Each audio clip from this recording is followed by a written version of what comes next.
భార్య: ఏమండి, మిమ్మల్ని నేను ఒకటి అడగాలి. భర్త: నాకు ఆఫీస్ టైం అయిపోతుంది. తర్వాత మాట్లాడుకుందాం. భార్య: ఈరోజు ఆదివారం అండి. భర్త: అయినా పర్లేదు, అర్జెంటుగా ఇంట్లో నుండి బయటికి వెళ్ళిపోవాలి. భార్య: ఆగండి, ఎప్పుడు మిమ్మల్ని ఏది అడిగినా ఇలా బయటికి వెళ్ళిపోతాను అని అంటారు. ఎందుకు? భర్త: మీరు గోడంత అడగరే, కొండంత అడుగుతారు.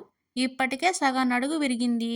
మిగతా సగం కూడా విరిగింది అనుకో, పాక్కుంటూ పాక్కుంటూ నడవాలి.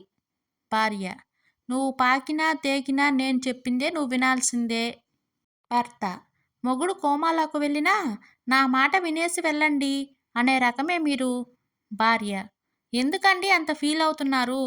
భర్త: మొగుడి జీవితం బర్రె జీవితం ఒకటే అయిపోయిందే. మీకు పాలు ఇచ్చే బర్రెని దొడ్లో కట్టేస్తే ఒక అర్థం ఉంది, కానీ పాలిచ్చేవాడిని మీరు ఇంట్లో పట్టేస్తున్నారే. భార్య: పెళ్ళాం అంటే ఒక కేరింగ్ ఉండాలి, ఒక అఫెక్షన్ ఉండాలి. మీకు ఏవీ చేతకావు. భర్త: పెళ్ళాం దగ్గర అవి ఉండాలి ఇవి ఉండాలి అంటున్నావు, కానీ మొగుడు దగ్గర ఎలా ఉండాలో ముందు నువ్వు నేర్చుకోవే. భార్య: నీలాంటి బట్టతల వాడిని పెళ్లి చేసుకుని తప్పు చేశాను. భర్త: ఏమోయ్, నన్ను ఏమైనా అను, నా జుట్టుని ఏమీ అనకు. పెళ్లికి ముందు నా జుట్టు నిగనిగలాడే నిమ్మపండులాగా ఉండేది.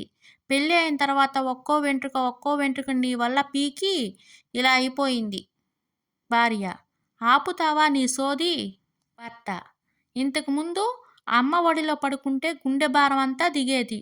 ఇప్పుడు పెళ్ళాం ఒడిలో పడుకుంటే గుండె నొప్పి వస్తుంది.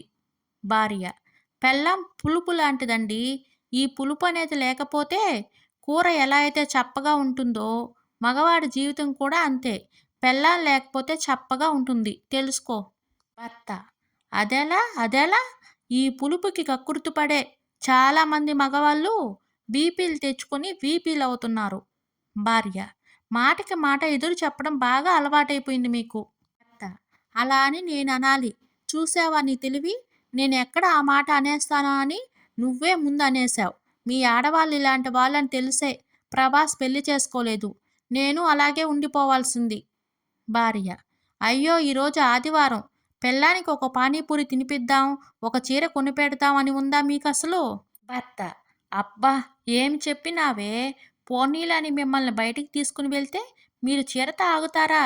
మీకు కావాల్సినన్నీ కొనుక్కుంటారు. అక్కడ ఇంకా ఏం కొనాలి అని ఆలోచిస్తారే తప్ప మొగుడి పర్సులో ఎంత ఉందో అని మీరు ఎప్పుడైనా ఆలోచించారా? ఎవరైనా కంటికి కనపడేది కొంటారు. నువ్వు కంటికి కనపడిందల్లా కొంటావు. నీకు ఇదే మాయరోగమే. భార్య: నువ్వింత సోది చెప్పాక షాపింగ్కి వెళ్ళకపోతే బాగోదు. నువ్వు ఇల్లు జాగ్రత్తగా చూసుకో, నేను షాపింగ్కి వెళ్ళి వస్తాను.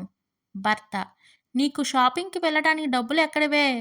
భార్య: నీ ప్యాంట్కి సీక్రెట్ జోబ్ ఏదో కుట్టించుకున్నావు కదా, అందులోనివి. భర్త: అవి రెంట్ కట్టడానికి దాచిన డబ్బులే.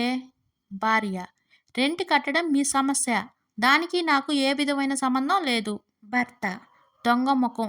కిచెన్ రూమ్లో ఏవి ఎక్కడ ఉన్నాయో తెలియదు, కానీ మొగుడు ప్యాంటుకి ఎన్ని జేబులు ఉన్నాయో అవి ఎక్కడెక్కడ ఉన్నాయో మాత్రం తెలుసు. భార్య: నాకు ఇప్పుడు టైం లేదు, నాకు షాపింగ్కి లేట్ అవుతుంది. ఆ తర్వాత వచ్చి వింటానులే నీ తిట్లు పురాణం అని అక్కడి నుంచి షాపింగ్కి వెళ్ళిపోతుంది. భర్త: ఇప్పుడే మా మగవాళ్ళ పరిస్థితి ఇలా ఉంటే భావి తరాలలో మా మగవాళ్ళ పరిస్థితి ఎలా ఉంటుందో.